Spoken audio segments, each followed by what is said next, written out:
오늘 로마서 상당히 긴 본문의 내용을 통해서는 하나님의 그 토기장이 되심, 하나님이 그릇을 만드는 그런 토기장이신데, 만들어진 그릇이 하나님 보고 왜 나를 이렇게 만들었습니까? 이렇게 따질 수가 없다는 거예요. 토기장이 마음대로 그릇을 만들어서 진노의 그릇도 있고 긍휼히 여기는 긍휼의 그릇도 있다. 그리고 이제 나중에 가서는 남은 자, 이스라엘의 남은 자에 대한 말씀, 상당히 이렇게 많은 내용이 복잡하게 진행이 되고 있습니다. 그릇이 만들어져 있을 때 만들어진 그 그릇이 그릇을 만든 토기장이에게 왜 나를 이렇게 만들었느냐고 물을 수가 없다는 거예요. 그것은 여기 그릇이 이게 바로왕과 같은 진노의 그릇이 나오고 또 모세처럼 긍휼의 그릇이 나오는데, 하나님이 그것을 알아서 하나님이 주권적으로 쓰신다는 거예요. 하나님의 마음이라는 거예요. 바로왕은 그 이스라엘을 이렇게 다루는데 진노의 잔으로 쓴, 여러분 바벨론의 느부갓네살 왕이다, 이런 사람들은 다 하나님이 이렇게 진노할 때, 심판하실 때 쓰시는 그런 그릇이잖아요. 그런 바로왕과 같은 진노의 그릇을 하나님이 왜 오래 참으시냐. 저런 나쁜 놈의 왕을, 저런 북한의 저런 나쁜 놈 같은 건 빨리 죽어버려야 되는데 왜 저런 것들이 오래 가냐 이 말이에요. 하나님이 진노의 그릇을 쓰실 때 그것을 오래 참으신다는 거예요. 빨리 안 죽여버리고 가만둔다는 거예요. 계속해서 심판을 하고 이스라엘 백성들을 다루신다는 거죠. 반대로 모세처럼, 모세를 어떻게 긍휼의 그릇으로 쓰시느냐. 이런 모세다 이러면 모세가 뭐 자격이 있는 건 아니에요. 그때 집안도 그렇고 또 내려가가지고 40살에 사람을 살인을 한 거잖아요. 40살에 부록의 나이에 사람을 쳐 죽이고, 사람을 죽인 게 뽀록이 나니까 밤에 야반 도주해가지고 미디안 광야로 도망을 가가지고 거기서 그 들판에서 그냥 사람이 뭐 초라하게 썩을 대로 썩은 그런 사람이 어떻게 이스라엘 백성들, 택한 백성들의, 거룩한 백성들의 그런 리더십이 될 수 있냐. 그런 걸 조건을 지금 따지고 봤을 때는 모세가 긍휼의 그릇으로 쓰임 받는 것도 순전히 하나님의 뜻이라는 거예요. 토기장이 되신, 그릇을 만드신 하나님의 뜻이다. 그래서 우리가 할 수 있는 것은 우리가 늘 주님 앞에 나의 무능함을 인정하고 내 교만한 것을 고백하고, 하나님 나를 긍휼의 그릇으로 써주세요. 나를 이렇게 나쁜 이미지로 악역을 하는데 그런 데 쓰임 받지 않고 나를 의의 병기로 긍휼의 그릇으로 나를 써주십시오. 이렇게 우리가 기도하며 나가야 된다는 거예요. 하나님의 그릇으로 지음받은 나는 어떤 주어진 환경이나 어떤 삶의 조건 속에서도 원망이나 불평하지 말고 하나님 은혜에 감사하고 나 자신을 하나님께서 아름답게 써달라고, 쓰임 받을 때가 아름다운 거예요. 그런데 쓰임 받을 때도 악하게 쓰임 받으면 안 되는 거예요. 선하게, 여기에 말하는 진노의 그릇이 아니라 긍휼의 그릇으로 쓰임 받아야 된다. 그 다음에 이제 사도 바울이 얘기하는 건 긍휼의 그릇이 이방인에게도 그대로 이루어졌다는 거예요. 그걸 호세아 선지자의 글을 통해서 얘기를 하고 있습니다. 이런 구약 성경의 호세아 선지자가 누굽니까? 호세아 선지자는 부정한 아내를 대보고 살아야 되는 거예요. 고멜이라는 그 호세아의 아내가 바람이 나가지고 부정한 더러운 아내를 하나님이 네 아내다, 사랑해라. 그래서 그 부정한 마누라를 데리고 살아가는데 2명의 아들을 놓고 1명의 딸을 더 놓고 타락한 가정, 그런 타락한 가정인데도 그 가정을 포기하지 않고 그 마누라를 끝까지 사랑하고 그렇게 살아가는 그러한 그 선지자의 집구석을 통해 가지고 이스라엘 백성들을 보여주는, 이스라엘 백성들이 얼마나 영적으로 타락했는가를 보여주는 거예요. 하나님께서는 호세아에게 백성이 아닌 자를 내 백성이 되게 하겠다. 사랑하지 아니하는 자를 사랑하는 자로 부를 것이다. 이렇게 얘기하는 거예요. 이 수굴라 이스라엘 백성들이 너는 내 백성이다. 너는 내 거다. 내 택한 백성이다. 이 굉장한 거거든요. 백성이 아닌 자를 내 백성이다. 이 마누라 깜도 안 되는 이 더러운 여자를 네 마누라다. 끝까지 사랑해라. 자식 놓고 살아라. 그게 뭐라고요? 이스라엘 백성들이 그렇다. 하나님이 보실 때 너희는 더러운 놈들이라. 너희는 아주 어리가 없는 놈들이라. 너희는 아주 배신자들이라. 그런 이스라엘 백성들을 하나님이 포기하지 않고 수굴라다. 내 백성이다. 사랑할 수가 없는 인간을 내가 너를 사랑하는 자다.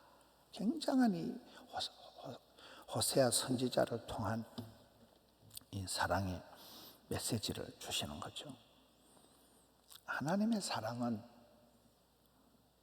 가망이 없어 보이는 이런 엄난한 아내를 다시 사랑하고 그것이 바로 이스라엘 백성들을 향한 하나님의 그 포기할 수 없는 사랑을 얘기하는 이 호세아 선지자는 하나님의 사랑을 얘기한 거죠.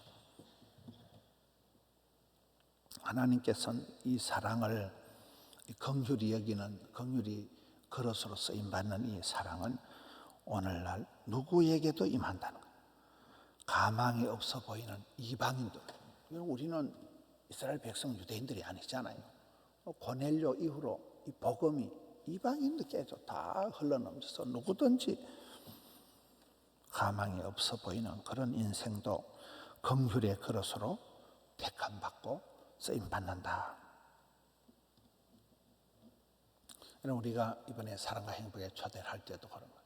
하나님이 얼마든지 누구든지 부르시고 죄인을 부르시고 더러운 인간을 부르시고 가망이 없는 인간을 부르신다면 내가 이번에 사랑과 행복의 초대에 나도 내 마음에 용납을 하고 내가 사랑해야 될 사랑과 행복에 초대해야 될 사람이 누굴까요? 그걸 마음에 자꾸 생각을 해요. 내가 이번에 누구에게 꼴도 보기 싫지만 누구에게 복음을 전해야 되겠다. 그것이 가족일 수도 있고 거래처 사람, 아는 사람에게 내가 복음을 전해야 된다는 거예요. 후반절에 가서 27절쯤 가서 보면 또 이사야가 이스라엘에게 가나여 외치되 이스라엘 자손들의 수가 비록 바다의 모래 같을지라도 남은 자만 구원을 받는다. 남은 자 얘기를 하고 있는 거예요. 이사야 선지자를 통해서 또 남은 자 얘기를 하고 있는 거예요. 호세아 선지자를 통해서 얘기하다가 이 사도 바울이 굉장히 토기장이 비유에 대한 이 말씀부터 시작해서 성경을 전체적으로 왔다 갔다 하면서 지금 설명을 하고 있는 거예요. 하나님께서는 이 선지자 이사야를 통해서 말씀하신 대로 남은 자를 구원해서 자기 백성을 삼으신다는 거예요. 이스라엘의 역사를 보면 어떻게 메인이 아니에요. 약간 아웃사이더 같은 약간 찌질한 것들, 찌끄레기 같은 것들을 통해서 계속해서 구원 역사를 이루신다. 만일 하나님께서 이스라엘이 행한 대로 갚으셨다면 그들은 벌써 소돔과 고모라처럼 멸망했을 것이다. 하나님의 은사와 부르심에는 후회하심이 없다 이러잖아요. 하나님이 유대인도 아닌 우리를, 옛날로 말하면 우리는 이방인이거든요. 유대인이 아닌 우리를 복음을 듣고 예수님을 영접하게 하는, 우리가 오늘 바로 이 긍휼의 그릇으로 하나님이 만들어 주셨다는 거예요. 긍휼의 그릇으로 쓰임받게 됐다는 거예요. 민족적으로나 혈통적으로는 아닌 하나님의 언약으로, 하나님의 그 약속으로, 선택으로 우리가 남은 자가 되고 참 이스라엘이 되었다. 어제의 말씀, 오늘 말씀 이어서 그렇게 설명을 하고 있습니다. 여러분, 우리가 신앙생활 할 때 보면 내 옆에 바로와 같은 하나님이 이 진노의 그릇으로 쓰는 사람이 내 곁에 있을 수가 있어요. 왜요? 하나님 나를 다루시기, 내가 더 회개하도록, 내가 더 거룩해지도록, 깨끗해지도록 내 옆에 무서운 사람을, 힘든 사람을 붙인다면, 진노의 그릇과 같은 바로와 같은 사람을 내 옆에 둘 때도 우리가 그것을 불평하고 원망할 필요가 없다는 거예요. 하나님께서 나를 다루시는구나, 나를 기도하게 하시는구나, 그렇게 받아들이게 된다는 거예요.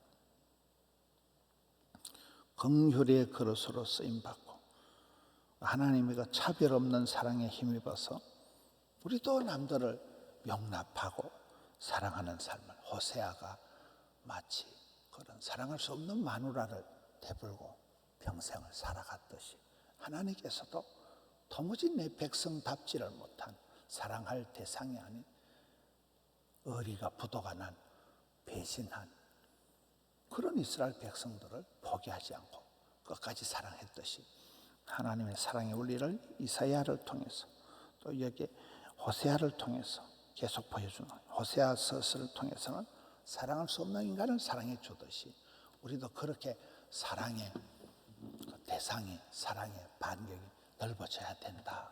또 여기 이사야 선지자를 통해서는 남은 자를 통해서 구원을 이루신 하나님을 보라는 거예요. 남은 자라는 게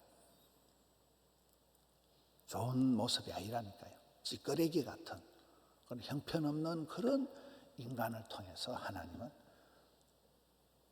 구원 역사를 이어가신다. 좋은 나무가 다 잘라 나가고 밑둥치만 남아가, 거루터기만 남아가지고 거기서 뭐 조그마한 싹이 나가지고 아이고 이게 뭐 되겠나, 그렇게 하나님 우리를 구원해 가신다는, 남은 자라는 것은 신통찮은 찌끄레기 같은 인생들이, 그게 바로 우리라는 거예요. 네가 뭐 잘나서 좋아서 그런 게 아니라 하나님은 남은 자를 통해서 구원 역사를 이루어 가신다. 저는 이렇게 목회를 하면서 우리 성도들을 볼 때도 그런, 성도들을 볼 때 어떨 때는 그 자리에 봉사할 사람을 찾는데, 이런 우리 교회가 사역팀이 한 280개쯤 되더라고요. 무슨 팀 봉사할 팀들을 많이 만들어서 이렇게 사역을 할 때 사역팀이 280개나 되지만은, 저는 이렇게 새신자가 오면 하는 말이, 우리 교회는 개척교회와 같습니다. 그렇잖아요. 맨날 찬양대원 모자라고, 맨날 주일학교 교사 모자라고, 맨날 구역장 모자라고, 맨날 모자라니까. 그래서 부탁을 하는 거예요. 집사님은 목소리가 좋으니까 찬양대 좀 하세요. 집사님은 어린애들 좋아하니까 주일학교 반사를 좀 하세요. 식당에 좀 봉사를 하세요. 주차장에 좀 봉사를 하세요. 그렇게 부탁을 해보면 이제 세월이 지나가면서 끝까지 그 자리에 남아있는 사람이 있어요. 보면 어떻게 보면 그 사람이 뭐 가방끈이 좋다거나 그런 건 아니에요. 근데 다른 사람들 다 도망가고 없는데 끝까지 남아가지고 그 자리를 지키고, 그 섬김의 자리, 그 봉사의 자리, 그 어려운 자리, 주로 고생스러운데 그 자리를 지키는 분들이 참 고마운 거예요. 그 사람들이 포도원에 남은 자예요. 그 사람들 때문에 이 큰 교회가 돌아가는 거잖아요. 그 사람들 때문에 1000명의 찬양대가 돌아가는 거예요. 한 사람 보면 그죠? 남은 사람. 하나님께서 이 시대에 똑순이를, 이쁜이를 쓰시지 않는 거예요. 찌질한 것들 끝까지 오래 참고 그 자리를 지키는 남은 자를 통해서 하나님께서는 하나님 나라를 이끌어 가시는 거잖아요. 그런 사람이 되어야 되는 거예요. 참 저 집사님은 저 구역장으로서 남은 자다. 이런 구역 식구를 돌보는 게 내 가족도 아닌데 얼마나 힘들어요. 실컷 먹여놓고 실컷 해주면 돌아서서 딴소리하고 배신 때리고 뒷담화하고, 그러니 교회에 봉사를 하다 보면 늘 상처가 남고 내가 다시는 교회 일 안 한다. 나는 뭐 조용하게 그냥 예배만 드리려한다.